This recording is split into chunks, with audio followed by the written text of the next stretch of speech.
नमस्कार दोस्तों, मैं रमेश कुमार एक बार फिर से स्वागत करता हूं आपके अपने यूट्यूब चैनल टाइम एकेडमी में। और आज हम जो आरआरबी का आरआरबी जीएस एमसीक्यू का टेस्ट सीरीज स्टार्ट किए थे, उसमें अगला वीडियो लेकर उपस्थित हो गया हूं। और चलते हैं उसमें आगे की तरफ, देखते हैं और हम क्या करते हैं, क्वेश्चन स्टार्ट करते हैं। चलिए देखते हैं पहला क्वेश्चन जो हमारा दिया है, ऑक्सीजन के एक अणु का द्रव्यमान बताना है कि कितना हो जाएगा, है ना। तो देखिए, हम सबको पता भी होगा, अगर पढ़े होंगे, कि मोलों की संख्या n बराबर, मोलों की संख्या n बराबर आपका होता है स्मॉल m बटे कैपिटल M। अब स्मॉल m की बात करें तो ये पदार्थ का क्या होता है, द्रव्यमान होता है। और जो कैपिटल M जो हमारा होता है क्या है, मोलर द्रव्यमान होता है ना। और ये भी हम पढ़े हैं कि जो n होता है, मोलों की संख्या किसके बराबर होता है, जो मोलों की संख्या होती है ना, ये पढ़े हैं कि n है ना बटे का n a समझा रहे हैं अभी थोड़ा सा कि क्या है। जो इसमें n हमारा मिलेगा तो ये n पदार्थ के कणों की संख्या को दर्शाता है, और जो Na है यह क्या दर्शाता है, ये अवगाड्रो संख्या को क्या करता है, दर्शाता है। तो यहाँ से दे दिया कि ऑक्सीजन के एक अणु का द्रव्यमान यानी कणों की संख्या जो कैपिटल N दिया है उसका मान कितना दे दिया है, A1। n बराबर आपको कितना दे दिया है, 1। एवोगाड्रो संख्या, तो यहाँ से इन दोनों इसी फार्मूले को रिलेट करके, है ना, इन दोनों फार्मूलों को रिलेट करके यहाँ से हम निकालते हैं कि हमारा क्या हो जाएगा। तो यहाँ से चलेंगे तो m हमको क्या करना है, निकालना है। m क्या करना है, निकालना है। और जो कैपिटल M हमको दिया है यानी पदार्थ के, है ना, जो मोलर द्रव्यमान दिया है, तो ऑक्सीजन O2 यानी ऑक्सीजन के एक अणु का निकालेंगे, मोलर द्रव्यमान निकालेंगे तो कितना हो जाता है, ऑक्सीजन का मोलर द्रव्यमान हमारा हो जाएगा कि 2 गुणे का 16, 2 गुणे 16 यानी टोटल 2 गुणे 16, और इसको हल कर देंगे तो कितना आ जाएगा, 32। कितना आ जाएगा, 32। तो इसको जैसे हम हल करेंगे तो मिलेगा कि इस स्मॉल m बटे कितना मिल जाएगा, 32 बटे 32 इजिकल टू, इधर चलेंगे तो कणों की संख्या आपसे कितना कहा है, एक अणु के लिए बोला है तो 1 हो गया। और अवगाड्रो संख्या आपको कितना है, 6.02, 6.02 गुणे 10 का घात कितना होता है, 23 होता है। कितना होता है, 23। ये हमारा हो गया अवगाड्रो संख्या। जैसे इसको हल करेंगे तो ये 32 हमारा कहाँ जाएगा, यहाँ जाएगा। और इसमें यानी जैसे इसको हल करेंगे हम तो कितना हो जाएगा कि 32 बटे 6.02 और ये 23 ऊपर आ जाएगा तो क्या हो जाएगा कि 10 का घात -23। अगर कल्पना करते हैं कि ये 6 ही होता है ना, जो 6.02 इसको क्या मान लेते हैं कि 6 के बराबर होता है, तो 6 से इसको हम कटाते तो 6 5 30 यानी 5 से अधिक जाता। जो एक ही ऑप्शन में दिख रहा है हमको, कौन सा, option number D, option number D. आगे देखते हैं जो अगला क्वेश्चन हमारा है। अगला क्वेश्चन जो दिया है ना, अगला क्वेश्चन है कि मैग्नीशियम के 144 ग्राम में ग्राम परमाणु, यानी इसमें पूछ रहा है कि कितने ग्राम परमाणु मौजूद होंगे। मैग्नीशियम क्या दिया आपसे, मैग्नीशियम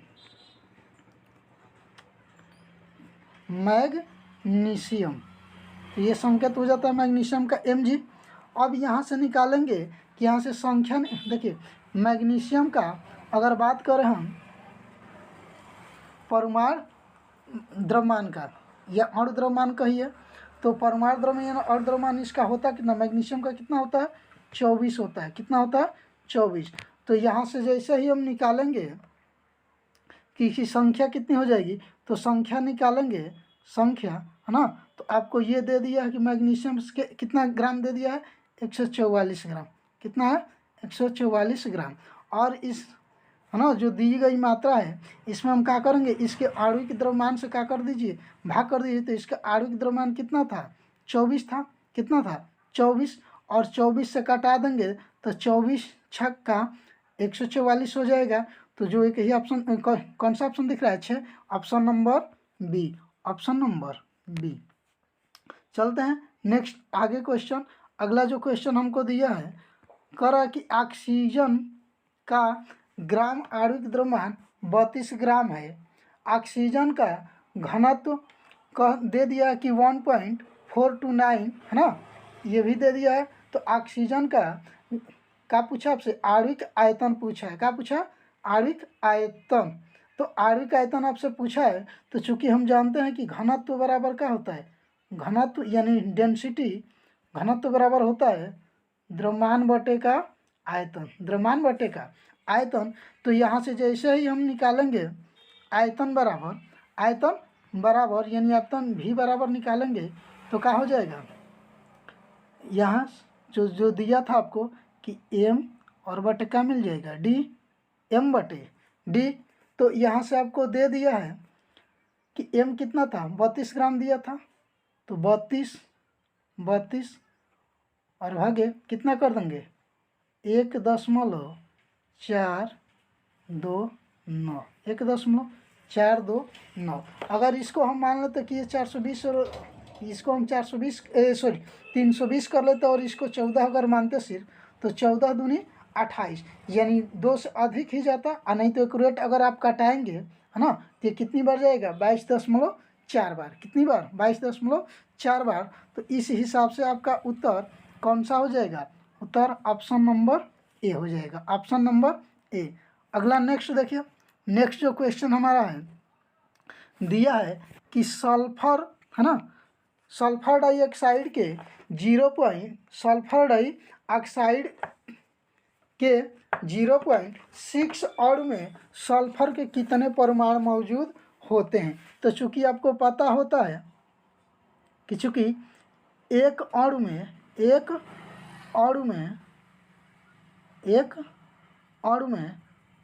टोटल कितने परमाणु होते हैं 6.0 है ना, थोड़ा इसको देख लीजिए 6.0 दो कहिए चाहे 2 3 कहिए और गुणे 10 का घात कितना होता 23, 10 का घात कितना होता 23। तो 6 अणु का पूछा है तो 6 से क्या कर देंगे इसमें गुणा करा देंगे। तो जैसे ही 6 से हम गुणा कराएं 0.6 है ना, तो 0.6 से आप क्या करा दीजिए इसमें गुणा करा दीजिए किसमें 6.023 और गुणे 10 का घात कितना हो जाएगा 23। तो जैसे इसको गुणा करा देंगे, अगर ये कल्पना करिए कि सिर्फ 6 रहता तो 6 का 36 यानी 3.6 से कुछ बनता और 3.6 के हिसाब से एक ही ऑप्शन नंबर ये दिख रहा है डी, ऑप्शन नंबर डी। तो आपका उत्तर हो जाएगा ऑप्शन नंबर डी। नेक्स्ट चलते हैं अगले क्वेश्चन पर।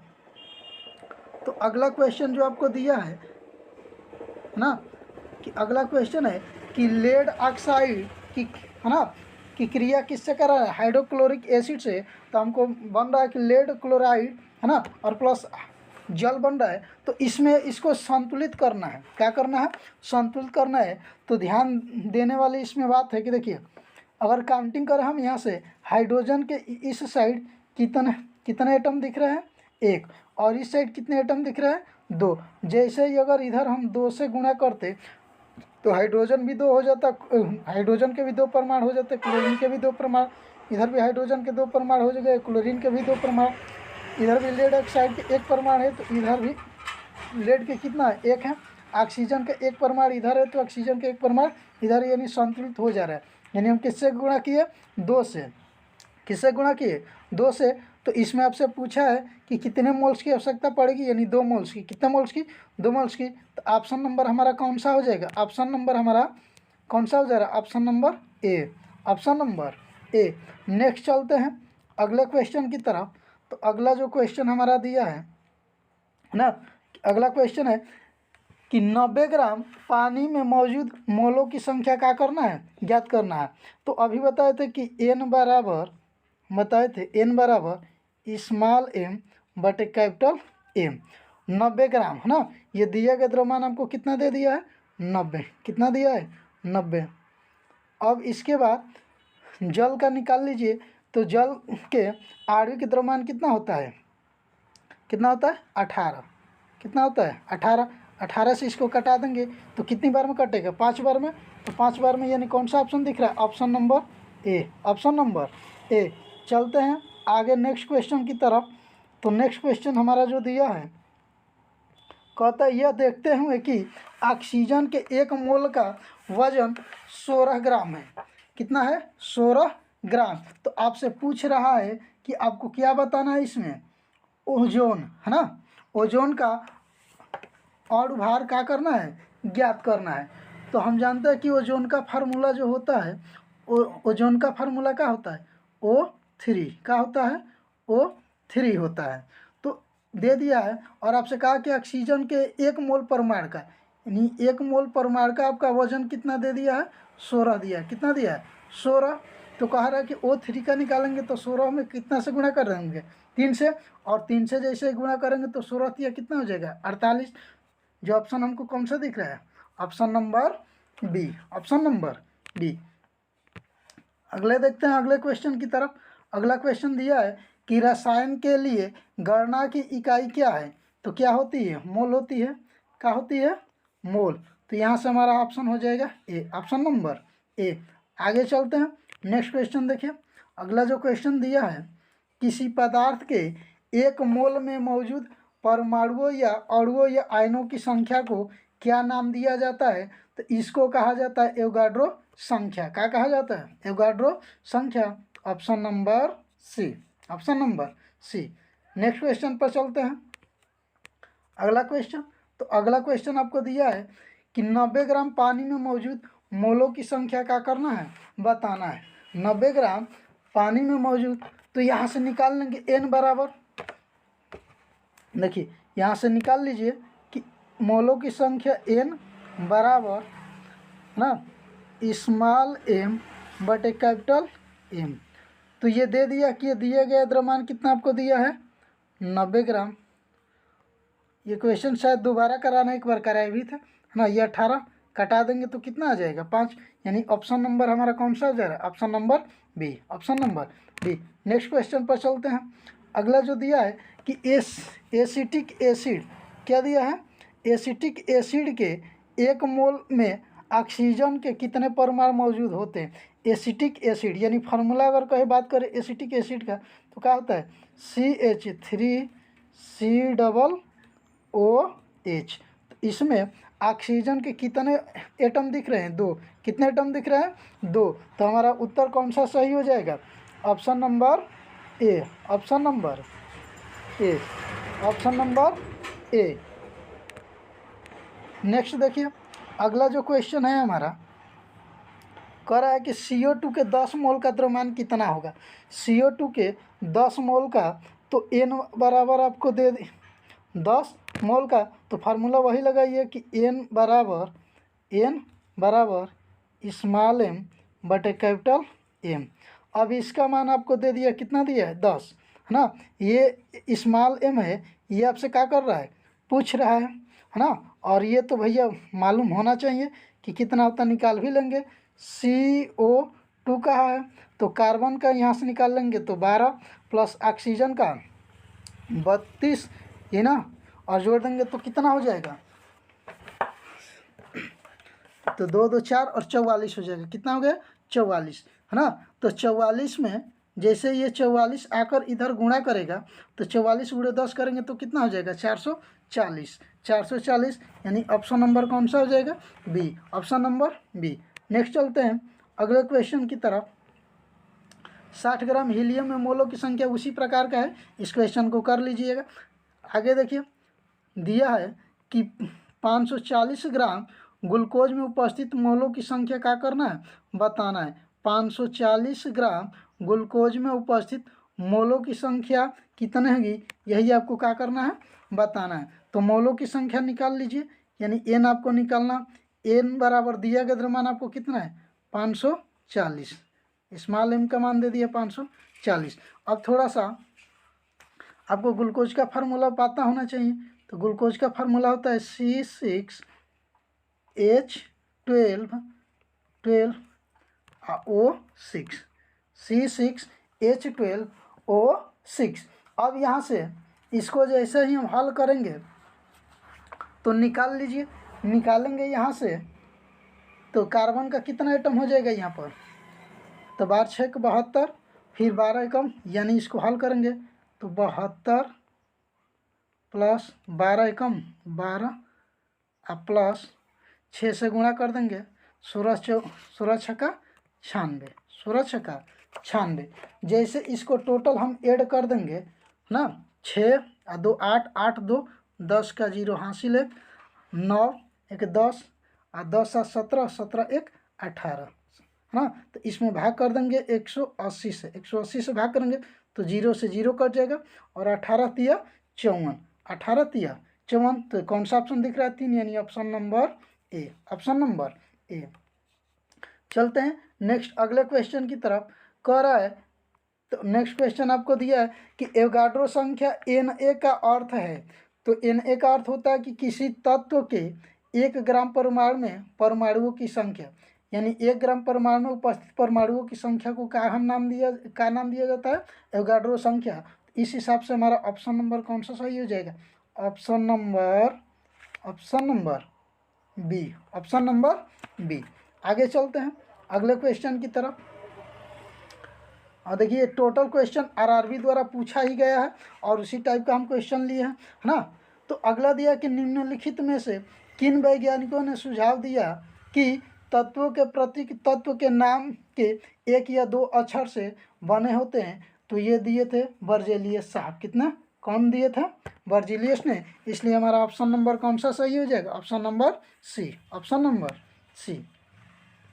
आइए अगले क्वेश्चन जो दिया है कि धातुओं की पतली चादरों के रूप में परिवर्तित किए जाने की क्षमता को क्या कहा जाता है? तो भैया ये उम्मीद है कि सब लोग जानते हैं। ऑप्शन नंबर कौन सा हो जाएगा? डी, आघात वर्धनीयता, आघात वर्धनीयता। चलिए अगला क्वेश्चन दिया है कि लोहे को कठोर और मजबूत बनाने के लिए निम्न में से आपसे कह रहा है कि क्या मिलाया जाता है? क्या मिलाया जाता है? तो क्या मिलाया जाता है? कार्बन। क्या मिलाया जाता है? कार्बन। तो इसलिए हमारा उत्तर हो जाएगा option number C, option number C. Next देखिए, नेक्स्ट जो क्वेश्चन है कह रहा है कि सबसे नमनीय यानी तन्यशील। तो सबसे तन्यशील कौन सी धातु होती है? तो सबसे तन्यशील धातु होती है सोना। क्या होती है? सोना। याद रखिएगा कि 1 मिलीग्राम सोना से 1 मिलीग्राम सोना से 200 मीटर, कितना मीटर? 200 मीटर लंबा तार बनाया जा सकता है। 200 मीटर लंबा तार बनाया जा सकता है। किससे? 1 मिलीग्राम सोना से। देखिए आगे चलते हैं आगे की तरफ। हमारा एक क्वेश्चन दिया है कि एकमात्र अधातु जो तरल अवस्था में मौजूद है। एकमात्र अधातु जो किस अवस्था में हो? तरल अवस्था में। तो कौन सी होती है? ब्रोमीन होती है। कौन सी होती है? ब्रोमीन। तो इसलिए हमारा ऑप्शन कौन सा सही हो जाएगा? ऑप्शन नंबर ए, ऑप्शन नंबर ए। देखिए अगला क्वेश्चन दिया है कि अधातु ऑक्साइड आमतौर पर होते हैं, यानी अधातुओं के ऑक्साइड कैसे होते हैं? तो अधातुओं के ऑक्साइड कैसे होते हैं? अम्लीय होते हैं। नेक्स्ट चलते हैं अगले क्वेश्चन की तरफ। और अगला क्वेश्चन देखिए, अगला क्वेश्चन जो दिया है कि निम्नलिखित में से कौन सा ऊर्ध्वपातन कर सकता है? निम्न में से कौन सा ऊर्ध्वपातन कर सकता है? तो कौन सा ऊर्ध्वपातन कर सकता है? Ammonium chloride. कौन सा? Ammonium chloride. इसलिए हमारा ऑप्शन कौन सा सही हो जाएगा? Option number C, option number C. Next चलते हैं अगले क्वेश्चन की तरफ। अगला क्वेश्चन जो दिया है ना, अगला क्वेश्चन आपको दिया है कि निम्न में से कौन सी विधि जल को पंकिल से अलग करेगी? पंकिल यानी कीचड़ से क्या करेगी? अलग करेगी। तो कौन सी विधि अलग करेगी? निस्यंदन। क्या करे? निस्यंदन। यानी ऑप्शन नंबर कौन सा सही हो जाएगा? Option number D, option number D. Next चलते हैं अगले क्वेश्चन की तरफ। तो अगला क्वेश्चन जो दिया है हमारा, पानी से हाइड्रोजन को अलग करने की प्रक्रिया को क्या कहा जाता है? पानी से हाइड्रोजन को अलग करने की प्रक्रिया को क्या कहा जाता है? तो क्या कहा जाता है? विद्युत अपघटन। क्या कहा जाता है? विद्युत अपघटन। यानी ऑप्शन नंबर कौन सा सही हो जाएगा? ऑप्शन नंबर ए। नेक्स्ट चलते हैं अगला क्वेश्चन। अगला क्वेश्चन देखिए, नेक्स्ट दिया है कि इनमें से किसे जल को शुद्ध बनाने हेतु प्रयोग में लाया जाता है? किसको प्रयोग में लाया जाता है, ये चीज़ आपको बताना है। तो ये होता है आपका कौन सा होता है? रिवर्स परासरण। कौन सा होता है? रिवर्स परासरण। तो इसलिए हमारा ऑप्शन कौन सा सही हो जाएगा इसमें? Option number C. Option number C. Next चलते हैं अगले क्वेश्चन की तरफ। तो अगला क्वेश्चन जो दिया है, अगला क्वेश्चन कि 150 ग्राम पानी में 50 ग्राम चीनी घोलकर बनाए विलयन में मास प्रतिशत के जरिए मास का सांद्रण क्या करना है? ज्ञात करना है। क्या करना है? सांद्रण ज्ञात करना है। तो हम यहाँ से निकालेंगे तो हो जाएगा कि विलय की मात्रा है ना, प्रतिशत सांद्रता निकालेंगे। क्या निकालेंगे? प्रतिशत सांद्रता। प्रतिशत सांद्रता। तो प्रतिशत सांद्रता निकालेंगे तो होता क्या है? विलय की मात्रा, विलय की मात्रा, विलय की मात्रा और बटे में विलयन की मात्रा। क्या होता है? विलयन की मात्रा, विलयन की मात्रा। तो इस आधार पर अगर हम निकालेंगे तो देखिए विलय की मात्रा कितनी है? 50 ग्राम। कितना है? 50 ग्राम। और विलयन की मात्रा, तो विलयन की मात्रा की विलय की मात्रा प्लस विलायक की मात्रा, तो दोनों को काउंटिंग करें तो 200 ये और 50 ये कितना हो जाएगा? 200। कितना हो गया? 200। आप परसेंटेज के लिए 100 से क्या करते हैं हम? गुणा। तो इसमें 00 से 00 कैंसिल और 2 से कटा देंगे तो कितना आ जाएगा? 25%। कितना आ जाएगा? 25%। तो ऑप्शन नंबर कौन सा सही हो जाएगा? Option number C. Option number C. Next चलते हैं अगले क्वेश्चन की तरफ। तो अगला क्वेश्चन जो दिया है कि 2 या 2 से अधिक रूपों में किसी तत्व का होना जिसमें भौतिक गुण, जिनके भौतिक गुण क्या होते हैं? भिन्न होते हैं, लेकिन रासायनिक गुण उनके क्या होते हैं? समान होते हैं। क्या कहलाते हैं? समान होते हैं। तो उनको कहा जाता है अपरूपता। क्या कहा जाता है? अपरूपता। तो इसलिए हमारा ऑप्शन कौन सा सही हो जाएगा? सी। Option C. नेक्स्ट चलिए अगला क्वेश्चन। अगला क्वेश्चन हमारे सामने आ गया कि फ्लोरीन में, तो फ्लोरीन का भी एक कार्बन का एक अपरूप है। तो इसमें कम से कम क्या होते हैं? कितने कार्बन के एटम होते हैं? 60। कितने होते हैं? 60। इसलिए ऑप्शन नंबर कौन सा सही हो जाएगा? बी। Option B. नेक्स्ट चलिए अगले क्वेश्चन। अगला क्वेश्चन जो दिया है कि कार्बन डाइऑक्साइड, कार्बन डाइऑक्साइड का सापेक्ष आणविक द्रव्यमान बताना है। आणविक द्रव्यमान बताना है। तो कार्बन डाइऑक्साइड फार्मूला हो जाता है CO2। CO2। तो कार्बन के कितने इसमें कार्बन के कितना द्रव्यमान होता है? 12। कितना होता है? 12। प्लस ऑक्सीजन का निकाल देंगे तो 2 गुणे कितना हो जाएगा? 16। कितना हो गया? 16। 16 दूनी 32 और 32 में 12 जोड़ देंगे तो कितना हो जाएगा? 44। कितना हो जाएगा? 44। तो ऑप्शन नंबर कौन सा सही हो जाएगा? ए। Option number A. अगला क्वेश्चन। अगला क्वेश्चन जो दिया है ना कि ओजोन का आणविक द्रव्यमान कितना होगा? ओजोन का आणविक द्रव्यमान कितना हो जाएगा? तो देखिए ओजोन का अगर फार्मूले की बात करें तो क्या होता है? O3। O3। और ऑक्सीजन का अगर बात बोले इसका द्रव्यमान बोले तो कितना होता है? 16। और 16 में 3 से जैसे गुणा कर तो 16 तिया 48। तो इसलिए ऑप्शन कौन सा सही हो जाएगा? B. Option number B. Next चलते हैं अगले क्वेश्चन पर। अगला जो क्वेश्चन दिया है कि परमाणु के नाभिक में, परमाणु के नाभिक में तो क्या क्या होते हैं? परमाणु के नाभिक में प्रोटॉन होता है और न्यूट्रॉन होता है, इसलिए ऑप्शन कौन सा सही हो जाएगा? D, option D. अगला क्वेश्चन जो दिया है कि इलेक्ट्रॉन के समतुल्य प्रतिद्रव्य कणों को क्या कहा जाता है? यानी इलेक्ट्रॉन के समतुल्य प्रतिद्रव्य कणों को क्या कहा जाता है? तो क्या कहा जाता है? पॉजिट्रॉन कहा जाता है। क्या कहा जाता है? पॉजिट्रॉन। इसलिए ऑप्शन कौन सा सही हो जाएगा? Option number D, option number D.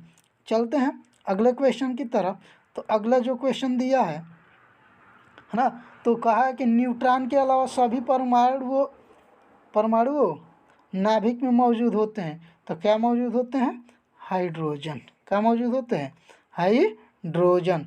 इसलिए चलते हैं, देखिए अगला क्वेश्चन जो दिया है अगले क्वेश्चन की तरफ। और अगला क्वेश्चन दिया है कि एक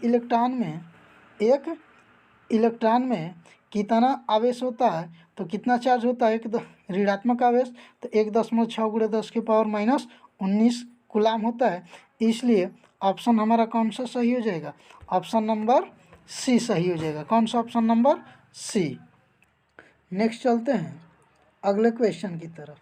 तो जो हमारा अगला क्वेश्चन है, देखिए दिया है कि कैथोड किरण का प्रयोग पहली बार किसके द्वारा किया गया था? कैथोड किरण का पहली बार प्रयोग किसने किया था? तो पहली बार प्रयोग किए थे जे थॉमसन। किसने किया था? J Thomson. इसलिए ऑप्शन हमारा कौन सा सही हो जाएगा? Option number C, option number C. Next चलते हैं अगले क्वेश्चन की तरफ। तो अगला क्वेश्चन दिया है कि किसी परमाणु के कक्ष में समायोजित किए जा सकने वाले इलेक्ट्रॉनों की अधिकतम संख्या किस सूत्र द्वारा दर्शाया जाता है? किस सूत्र द्वारा दर्शाया जाता है? तो दर्शाया जाता है 2n, 2n। तो ऑप्शन नंबर डी। कौन सा हो जाएगा? Option number D. नेक्स्ट चलते हैं अगले क्वेश्चन की तरफ। तो जो अगला क्वेश्चन दिया है कि अगला क्वेश्चन है कि एम कक्ष में शामिल हो सकने वाले इलेक्ट्रॉनों की अधिकतम संख्या कितनी होगी? एम कक्ष में, तो देखिए समझा रहे हैं थोड़ा सा कि ये कोई क्या था? नाभिक था। और नाभिक के बाहर ये जो भिन्न भिन्न कक्षाएँ आपको दिखती है ना, इनको कक्षा कहा जाता है या ऊर्जा स्तर कहा जाता है। तो पहली कक्षा को कैसे दर्शाया जाता है? दूसरी कक्षा को एल से, दूसरी को एम से, ऐसे ही चौथी चलेंगे, पाँचवीं चलेंगे तो धीरे धीरे बढ़ते जाते हैं। तो देखिए KLM यानी तीसरी कक्षा को दर्शाएगा। किस कक्षा को दर्शा रहा है? तीसरी कक्षा को। तो अभी सूत्र हम लिखवाए थे 2n। अधिकतम इलेक्ट्रॉनों की संख्या क्या आती है? 2 अधिकतम इलेक्ट्रॉनों की संख्या कितनी है? 2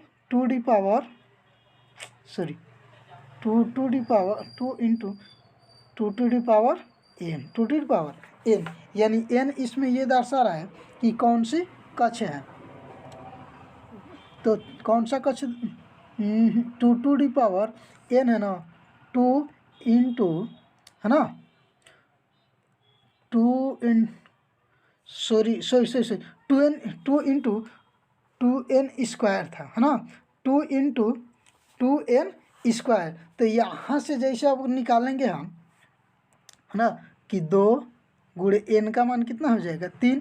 क्यों? क्योंकि अभी बताए थे कि ये पहली कक्षा हो गई, ये दूसरी कक्षा हो गई, ये तीसरी कक्षा हो गई, है ना, और ऐसे चलेंगे तो ये चौथी कक्षा हो गई। तो पहले को किससे दर्शाते हैं? के से। किससे? के से। दूसरी को एल से, तीसरी को एम से, चौथी को ऐसे ही दर्शाते जाएंगे। तो यहाँ एम के जगह कितना रखेंगे?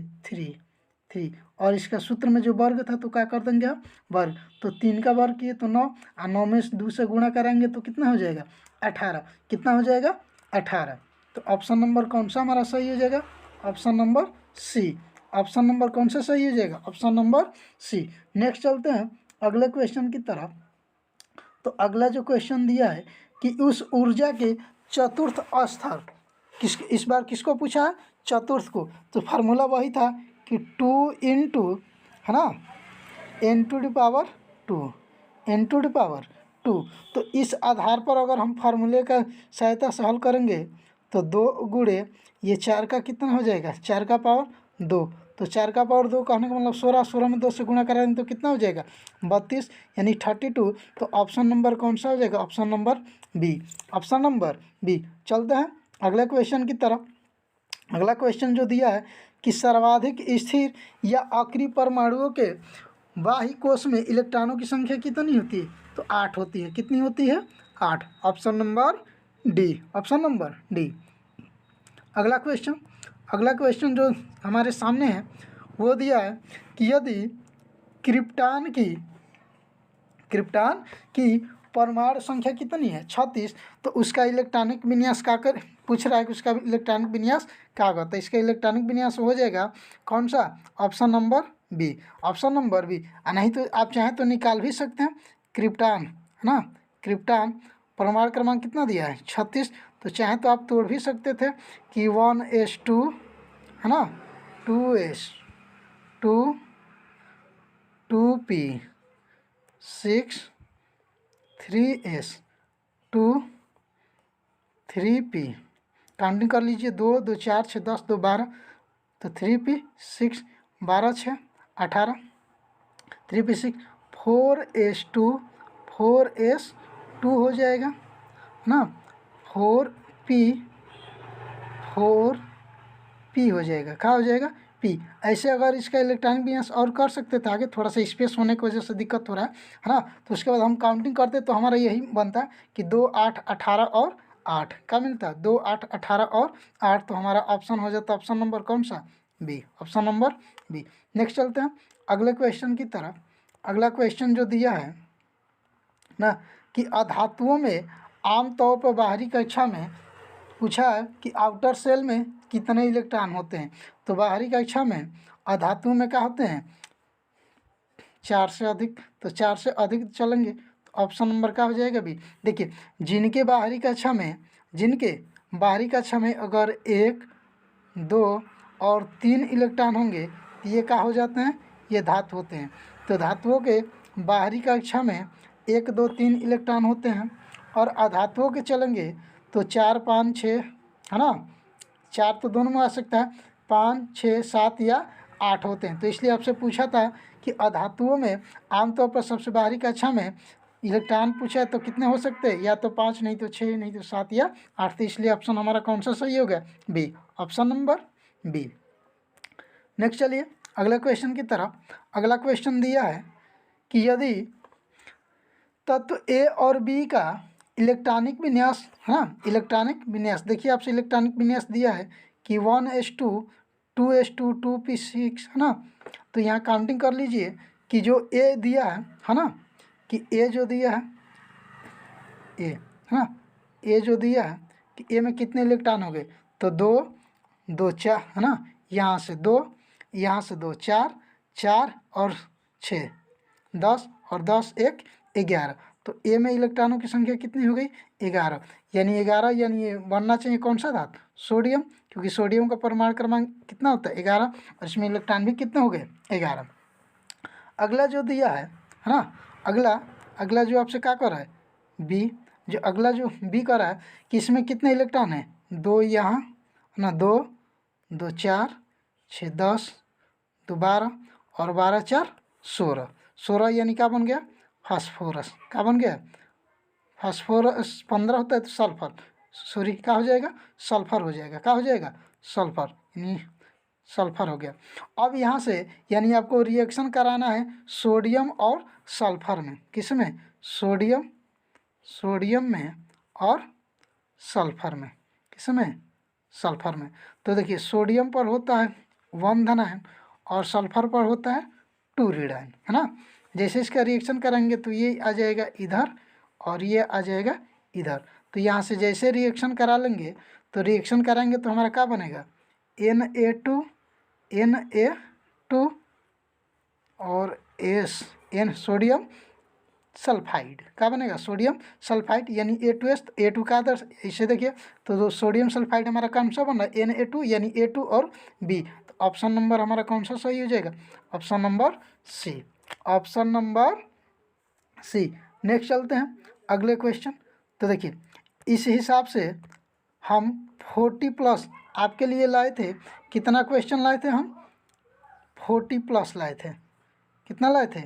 40 प्लस। और ये सब के सब क्वेश्चन है ना 100% आरआरबी द्वारा पूछा गया है ना, 100% आरआरबी द्वारा पूछा गया है। और आपको ये वीडियो अगर पसंद पड़ेगी तो इसको लाइक और कमेंट करके बताइएगा कि इस वीडियो को हम क्या करें, कंटिन्यू रखें। ऐसे तो ये वीडियो कई दिन पर ब्रेक लगने के बाद स्टार्ट हुई है, लेकिन आप कमेंट करके बताइएगा तो हम इसको क्या करेंगे, कंटिन्यू रखेंगे। Thank you all of you.